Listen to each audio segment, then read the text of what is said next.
Last video में हमने सिव of एरोटोस्थेंस के बारे में पढ़ा था, जो कि बहुत इंपॉर्टेंट टॉपिक है डीएसए के लिए और प्राइम नंबर फाइंड करने के लिए। और आज इस वीडियो में हम रिकर्सन पढ़ने वाले। तो लेट्स स्टार्ट। रिकर्सन का सिंपल सा मतलब होता है अगर हम किसी फंक्शन को बार बार कॉल करते रह रहे हैं। अगर मैं आपके सामने एक नॉर्मल सा फंक्शन लिखूँ डेफ एंड फंक्शन का नाम लिख दूँ पॉन्ड, और इस फंक्शन के अंदर मैं सिंपल लिख दूँ प्रिंट एच, तो ये आपका एच प्रिंट कर देगा, कोई दिक्कत नहीं। और अगर मैं इस पॉन्ड को कॉल कर दूँ तो मेरा काम हो गया। Now according to this definition, अगर मैं इस फंक्शन के अंदर वापस से इसी फंक्शन को कॉल कर लूँ तो लाइक दिस, मैंने फंक्शन बनाया, डिफाइन करा, उसमें कुछ ऑपरेशन करा और उसके बाद सेम फंक्शन को वापस से कॉल कर लिया। अब यही है रिकर्सन। मैं बार बार इस पॉइंट फंक्शन को कॉल कर रहा हूँ। ये होगा कैसे? सबसे पहले मेरा पॉइंट फंक्शन रन हुआ पहली बार यहाँ पे। जैसे ही रन हुआ, इसके अंदर का जो भी कोड है वो मेरा मशीन ने देखा, तो इसे दो कोड मिले। पहला कोड की एच प्रिंट कर दो, और दूसरी जो लाइन थी वो थी पॉन्ट फंक्शन को वापस से कॉल कर लो। अब इसने पहला एच कर दिया प्रिंट और पॉन्ट फंक्शन वापस से कॉल हो गया। अब वापस से कॉल हो गया, फिर एक रिकर्सिव कॉल चली गई, और इस कॉल में वापस से यही दो लाइनें थी। पहला लाइन था कि एच प्रिंट कर दो, दूसरी लाइन थी जो पॉन्ड है इस फंक्शन को वापस कॉल कर लो। पहली लाइन जैसे ही चली एच प्रिंट हो गया, वापस से पॉन्ड फंक्शन कॉल हो गया, वापस से सेम लाइन एच प्रिंट कर दो और पॉन्ड फंक्शन को कॉल कर लो। एच वापस से प्रिंट हो गया और पॉन्ड फंक्शन कॉल हो गया। अब ये सिलसिला चलता रहेगा कब तक? जब तक हमारी जो मेमोरी है वो पूरी तरीके से भर नहीं जाती। और इसी पॉइंट को हम कहते हैं स्टैक ओवरफ्लो। यानी जो आपकी स्टैक है, स्टैक एक डेटा स्ट्रक्चर है, बाद में पढ़ेंगे।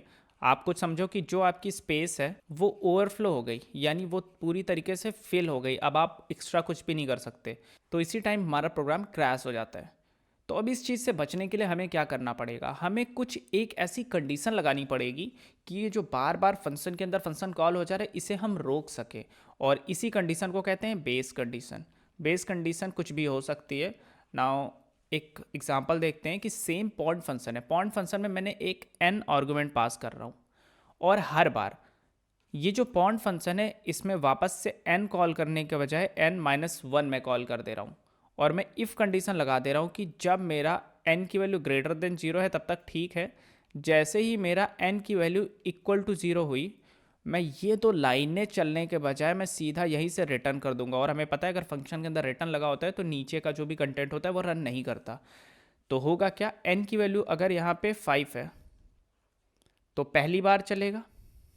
ओके, पहली बार n की वैल्यू 5 पे चलेगा, वापस से कॉल जाएगी n की वैल्यू 4 पे चलेगा, वापस से कॉल जाएगी n की वैल्यू 3 पे, देन n की वैल्यू 2 पे, देन n की वैल्यू 1 पे, देन n की वैल्यू जैसे ही मेरा 0 पे कॉल होगा, इफ़ कंडीशन के अंदर मेरा रिटर्न लग जाएगा और खत्म।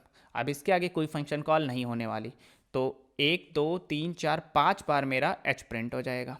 तो बस इतना सा रिकर्सन था। अब इस पे क्वेश्चन कर लेते हैं। पहला क्वेश्चन है print a name n times. तो एक फंक्शन बना लेते हैं डेफ प्रिंट नेम्स। इसमें एक आर्गुमेंट ले लेते हैं n, क्योंकि अगर बोला है n टाइम्स प्रिंट करना है तो हमारे पास ये आर्गुमेंट भी होना चाहिए। हर बार हम क्या करेंगे? हर बार हम प्रिंट कर देंगे नाम को। अब नाम कुछ भी हो सकता है, सपोज नाम है राज, मैं इसे प्रिंट कर देता हूँ। और अगली वापस से मैं एक रिकर्सिव कॉल कर दूंगा, और इस रिकर्सिव कॉल में मैं बोल दूंगा प्रिंट नेम्स में n-1, यानी नेक्स्ट टाइम n की वैल्यू 1 से डिक्रीज हो जाए। और याद रखना, जो रिकर्सन होता है उसकी एक आइटरेटिव अप्रोच भी होती है, यानी हम फॉर लूप लगा के भी वो काम कर सकते हैं। अगर मैं यही प्रिंट जो है इसे फॉर लूप लगा के करूँ तो मैं ऐसा बोलूँगा for i in range n, या मैं 1 से लेके n+1 तक ऐसा कर दूं कि 1 से लेके n तक लूप चले, यानी n बार लूप चले और हर बार मैं प्रिंट करता रहूं किसी का नाम, सपोज राज। सेम को मैं अगर रिकर्सिव वे में करूं तो कुछ ऐसा आता है कि हमने n करा, राज करा, और हर बार प्रिंट नेम्स के अंदर n-1 भेज रहे हैं, यानी एक कम करते जा रहे हैं। यहाँ पे एक कंडीशन है कि i की वैल्यू 1 से स्टार्ट होगी और मैक्सिमम यहाँ पर n तक जाएगी। तो सेम हमें एक बेस कंडीशन इसके ऊपर लगानी पड़ेगी कि अगर किसी भी टाइम पे n की वैल्यू, अब देखो ये मेरा लूप है, ये मेरा उल्टा चल रहा है, n की वैल्यू कुछ ऐसा समझो कि ये फॉर लूप कुछ ऐसा है कि for i in range n से स्टार्ट करो, ज़ीरो तक जाओ, और ये रेंज यहाँ पे ज़ीरो है तो ज़ीरो को नहीं लेगा, यानी एन से वन तक लेगा, और हर बार प्रिंट कराते जाओ राज, यानी आई की वैल्यू एन से स्टार्ट होगी और आई की वैल्यू मैक्सिमम वन तक जाएगी, ज़ीरो पे नहीं चलेगी। सेम कंडीशन में यहाँ लगा दिया कि अगर एन की वैल्यू ज़ीरो हो तो सिंपली कर दो रिटर्न। इसका कोड लिख लेते हैं जल्दी से। और एक और बात याद रखना कि किसी भी रिकर्सिव फंक्शन को हम कई तरीके से लिख सकते हैं। अगर मैं यहाँ पर प्रिंट एन नाम का एक फंक्शन बनाऊँ और हर बार मैं यहाँ पे प्रिंट कराता जाऊँ हेलो या राज, और मैं इसके बाद जस्ट कह दूं कि वापस से प्रिंट एन कॉल कर लो, बट इस बार n-1 के साथ, और जिस टाइम पे n की वैल्यू मेरी ग्रेटर देन ज़ीरो के बराबर हो जाए उस टाइम पे मेरा रिटर्न हो जाए। तो अगर मैं इसी कोड को प्रिंट एन को कॉल करूं वैल्यू 5 के साथ तो मेरा ये 5 बार राज यहाँ पे चल जाएगा। अब सेम कोड को मैं दूसरी तरीके से भी लिख सकता हूँ। यहाँ कमेंट करके एक और तरीका हो सकता है कि अगर आप दो आर्गुमेंट लो, आई की वैल्यू यहाँ रखो, एन की वैल्यू यहाँ रखो, और आई की वैल्यू 1 से स्टार्ट करो, यानी 1 से 5 तक आप ले जाना चाहते हो, और आई की वैल्यू जैसे ही मेरी ग्रेटर देन एन हो उस टाइम पे रिटर्न कर जाओ, और हर बार आई की वैल्यू एक बढ़ा के वैल्यू भेज दो, एन की वैल्यू उतनी ही रखो। अब ये भी आपका सेम ही कोड है, आप रन करो सेम ही रन होगा। अगर 5 की जगह यहाँ 7 कर दो तो आपका 7 बार चल जाएगा। अगला क्वेश्चन है कि प्रिंट 1 to n तक प्रिंट करना है, तो डेफ प्रिंट 1 to n। इस बार हमें क्या करना है, एक n गिवन होगा और n बार हमें वो n जो है हमें प्रिंट करना है। तो इसके लिए हमें आर्गुमेंट क्या क्या लगेंगे देखते हैं। सबसे पहले हम प्रिंट 1 to n कॉल कर लेते हैं, और हमें एक n देना पड़ेगा, 1 देना पड़ेगा और एक n देना पड़ेगा। n की वैल्यू सपोज मैं यहाँ पे 6 दे देता हूँ। वापस से i, n ऊपर वाली तरीके से कुछ करते हैं, और हर बार हमें करना क्या है, हर बार हमें i प्रिंट कराना है। प्रिंट i की वैल्यू बढ़ाती रहनी है, 1 2 3 4 5, 1 to n में मैं i की वैल्यू बढ़ाता रहूँगा। यहाँ पे n वैसे ही पास कर दूंगा, यहाँ पे कंडीशन लगा दूंगा अगर i की वैल्यू ग्रेटर देन n है तो मेरा रिटर्न कर जाओ। अब ये ऊपर वाला ही कोड हो गया, यहाँ पे राज प्रिंट कर रहे थे और यहाँ पर 1 से लेके n तक वैल्यू प्रिंट कर रहे हैं।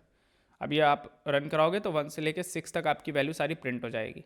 नेक्स्ट क्वेश्चन है कि n से 1 तक प्रिंट करना है, तो इसमें भी कोई दिक्कत नहीं है। तो इसमें जो मेरा यहाँ पर आपने 1,6 करा, प्रिंट n to 1, एक डेफ प्रिंट n टू, और इस पे मेरे पास n है, हर बार मैं इस बार प्रिंट n करा दूंगा। अब एक ही कोड को लिखने के कई सारे तरीके हो सकते हैं, रिकर्सन बहुत सारे तरीके देता है आपको। प्रिंट n to 1, और हर बार हमें n को घटा के भेज देना है, और जब मेरा कभी n की वैल्यू 0 के बराबर हो गई मैं उस टाइम पे रिटर्न कर दूंगा। और प्रिंट n to 1 में मैं सपोज 6 भेज देता हूँ, तो आप देखो 6 5 4 3 2 1 आपका उल्टा प्रिंट हो गया। अब ऊपर वाला कोड है प्रिंट 1 to n, तो आप देखो कि 1 से लेकर 6 तक वैल्यू प्रिंट कर रहा है। यहाँ पे मुझे एक लाइन ऐसी बताओ जो मैं चेंज कर दूँ जिससे ये वाला कोड है print 1 to n, print n to 1 में बदल जाए, यानी उल्टा प्रिंट करने लगे। तो वीडियो पॉज करो और मुझे बताओ कि ऐसे कौन सी लाइन चेंज कर सकते हैं।